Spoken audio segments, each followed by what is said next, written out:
Munnange mbadde ndi awo ng'amawulire gatandika okuyitingana. Mbu Anita Among ne mukyala we Moses Magogo, anti Anita Among ye yawasa Magogo. Mbu bazadde abalongo, Mukama abawadde ezzadde ly'abalongo.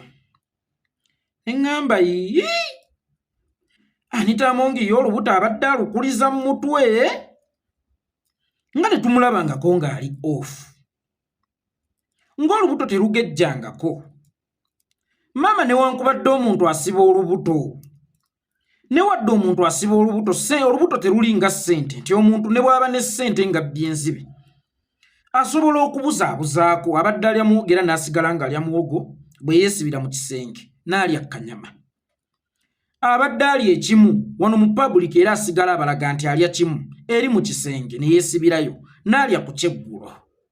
Naye lwo olubuto lumaayuuka bumaayuusi, lukula lugenda mu maaso. Olubuto terudda mabega, olubuto lwo lukula lugenda mu maaso, ne bw'olusiba ggata ezenkanawa era ddwo lumaayuuka, lukwewaggulako ne lulaga ensi nti bannange tunaatera okufuluma. Ye ate nno lubeera olw'abalongo, olwo terusibika, lumaayuuka n'okumaayuuka ne lusukka.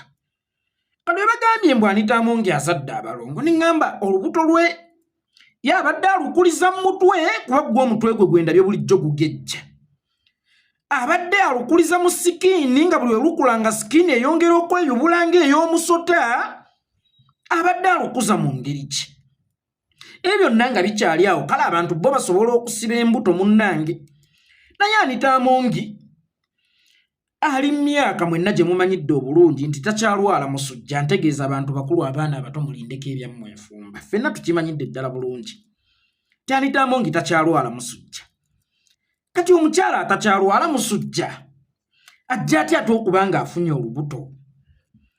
Tebibanga ebyamagero bikomyewo nti Saara yali wa 9 n'azaala omwana, nga kakati mu Uganda Mukama mwali mu kukola ebyamagero essaawa eno.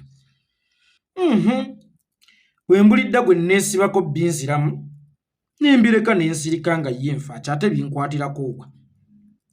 Munnange mbadde ndi awo ng'omwana anjiira bwino mu inbox yange. Yali omu ku bakozi ba Anita Among, yali omu era gwe Anita Among togeza n'otta abaana b'abantu bonna abaakolerako ewuwo ng'onoonyamu eyatuwadde information oba eyampadde information. Munnange omwana nga anjiira bwino naŋŋamba, olowooza nti nno oyo omwana Anita Among y'abazadde abo abalongo be bagamba mbu ba Anita Among, olowooza mbu y'abazadde? Kunzeeye ko ye iwa oswadde. Bambi baddira Magogo, Anita Among yateesa ne mukazi we Magogo, ne bajjamu Magogo enkwaso ne bazikuba omuwala omu omulungiko, era mbu n'amagi tegaali ga Anita Among, kuba Anita Among naye maama tazaalikamu. Olaba yeeyerusa naye era yasigala emmere eremye abagenyi, sivuma abakulu ne banzita. N'amagi tegaali ga Among, wabula enkwaso eza mukazi we Magogo ze baakuba omuwala omulungiko ne bazaala omwana.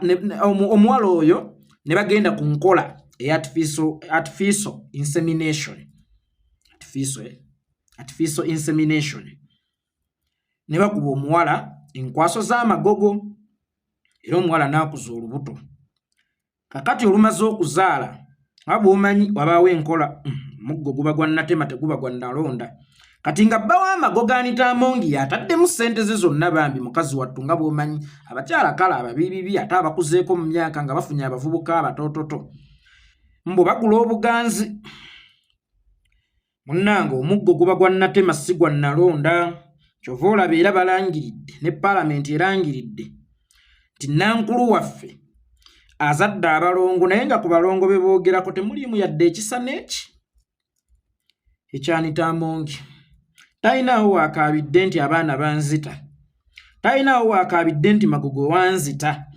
Ne kabazaala abadde eri ng'asindika ng'onaalye n'alya mugoyo agamba nti ye nannyini baana.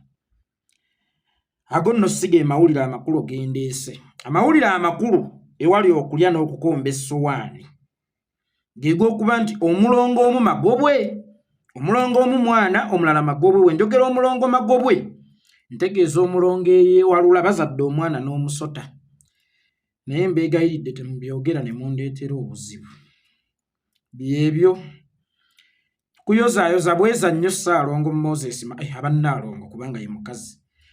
Bweza nnyo Nnaalongo Moses Magogo. Bweza nnyo Ssaalongo Anita Amongi. Bayozaayoza lwakuba omulongo Magobo oba oyo omulongo eyeewalula muyita omusota abaako emizizo. Anneddireyo ewaffe ku nkuzi.